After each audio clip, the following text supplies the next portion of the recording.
জেলা পরিষদে আছি। সেনাবাহিনীর বিশাল একটি টিম এখানে এসেছে।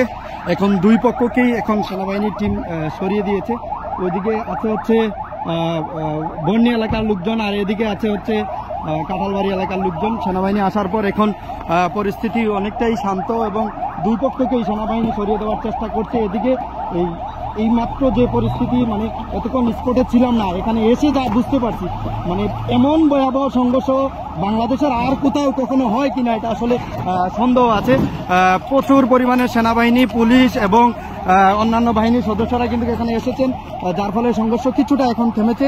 তবে দুই পক্ষই কিন্তু দুদিকে অবস্থান করছে। আমরা ওদিক যদি আপনাদেরকে দেখাই, হাসপাতাল গেটে কিন্তু প্রচুর পরিমাণের লোকজন বন্যী এলাকার আছেন, আর এদিকে হচ্ছে কাঁঠালবাড়ি এলাকার লোকজন সহ বিভিন্ন এলাকার লোকজন আছে। এদিকে পুলিশ, সেনাবাহিনী সহ সকল ধরনের আইনশৃঙ্খলা বাহিনীর লোকজন কিন্তু ইতিমধ্যেই উপজেলা পরিষদের যে রাস্তা আছে সেই রাস্তাটি দখলে নিয়েছে এবং উভয় পক্ষকে এই সড়ক থেকে কিন্তু দূর করে দিয়েছে। এতক্ষণ কিন্তু এই সিলেট গোলাগঞ্জ সড়কে কিন্তু আপনার যান চলাচল বন্ধ ছিল, সেই যান চলাচল এখন কিছুটা স্বাভাবিক হবে বলে